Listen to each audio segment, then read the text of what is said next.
Week 10 of the fantasy basketball season, and here's a few forwards I would look to buy low or trade for this week. The first guy is Michael Porter Jr. of the Denver Nuggets. So Michael Porter Jr., he's been on the list a few times this season in the buy low candidate, and this year I thought he'd be a breakout player in fantasy basketball, and it's really been disappointing for Michael Porter Jr. He was out for about a month with the protocol and health concerns, and now he's been in a shooting slump since he came back. So maybe him getting sick took a lot out of him, and his strength ain't there.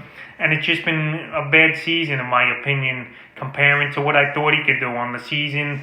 He's ranked 108 is Porter Jr., 13.8 points a game, 6.2 rebounds, 1 assist, 2 threes a game, 47% from the field, and 78% from the foul line. But the last few weeks, the numbers have dropped, and so has the ranking. 149 in that time with 11 points a game, 6 rebounds, 1 assist, 1.5 threes, 41% from the field, and 75% from the foul line. So he's not shooting the ball consistent.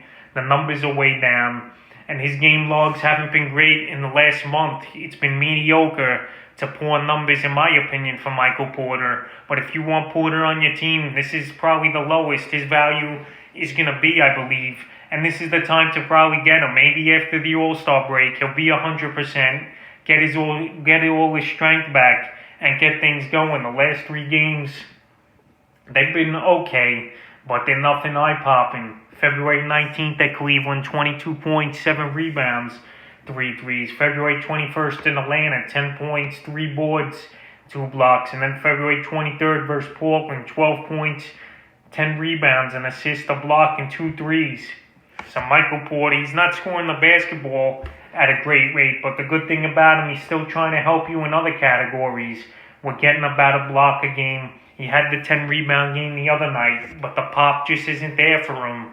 And right now, a lot of owners, including myself, are frustrated with Michael Porter.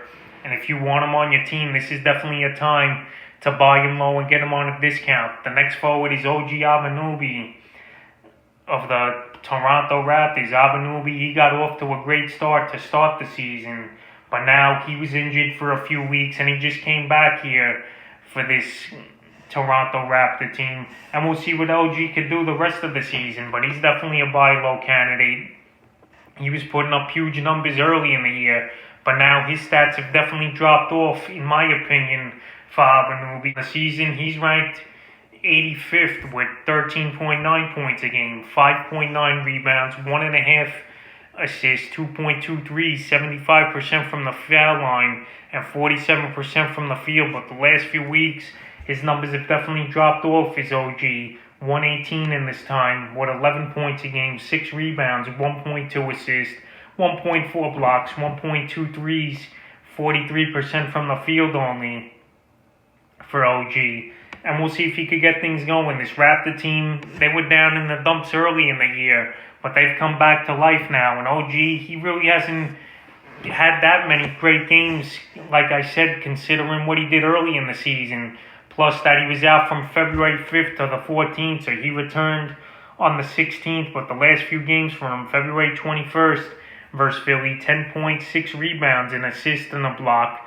February 23rd versus Philly, again, 10 points, 4 rebounds, and 2 blocks. And then at Miami 2 nights ago, 14 points, 6 rebounds, 2 assists, and 2 blocks, and 2 threes. So OG, he's putting up decent stats, but nothing that pops off the page for you. And I think right now he's definitely a buy low candidate after having a couple mediocre games and his numbers not staying up to par like they did early in the season. The next forward's Andrew Wiggins of the Golden State Warriors. Wiggins, he's been pretty solid this season as the second or third option right there in Golden State. But the last couple weeks, Kelly Oubre, he's taken over as the second option, it seems like, in Golden State. And he was a player I said to sell high at the forward position this week. So if you haven't seen that video, go check it out. It was a good one. But anyway, Andrew Wiggins on the season, he's ranked 113, 17.5 points a game, 4.6 rebounds, 2.2 assists, 1.2 blocks.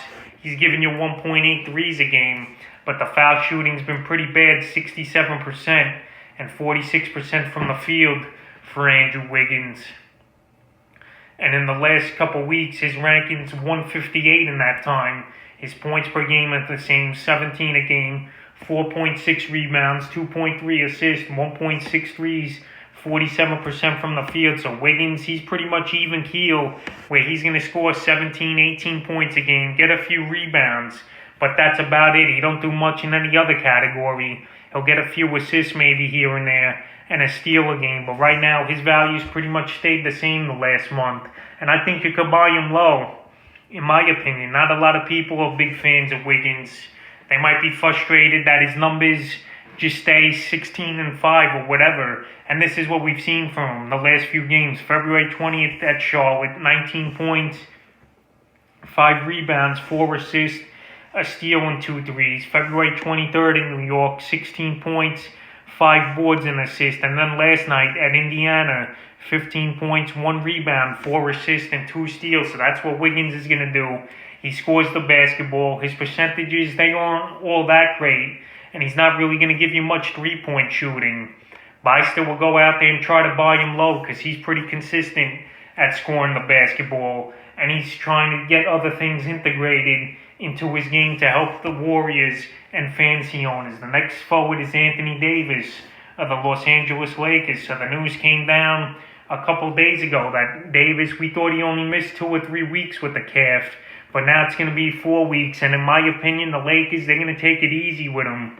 And it'll probably be anywhere from 5 to 6 weeks, in my opinion. On the season, AD was ranked 45th in fantasy basketball, 22.5 points a game, 8.4 rebounds, 3 assists, 1.3 steals, 1.8 blocks, 53% from the field, and 71% from the foul line. So Davis, he still had good numbers on paper, but the impact wasn't the same to me as it was last season, especially what he did in the playoffs for this Laker team. And now once again, Davis is injured, and every year it seems like he goes down, except last season, he pretty much escaped the injury bug, but now he's out 4 weeks.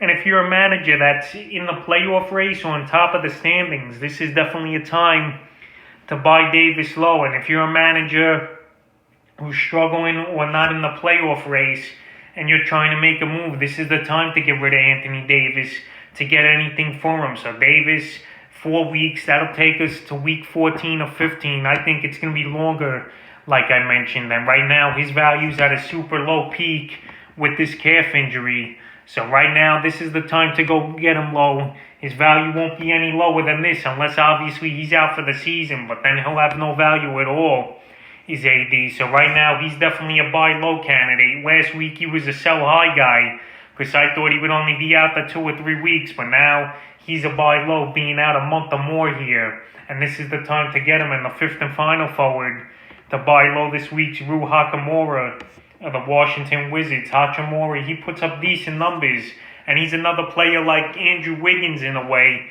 where it's not going to be eye-popping. He's not great at one thing, but he's going to be pretty consistent at scoring the basketball and getting some rebounds. And on the season, he's ranked 156 with 13.2 points a game, 6.2 rebounds, 1.5 steals for Hachimura, 80% from the foul line, and 44% from the field, which isn't great. But the last couple weeks, his numbers have actually gone up.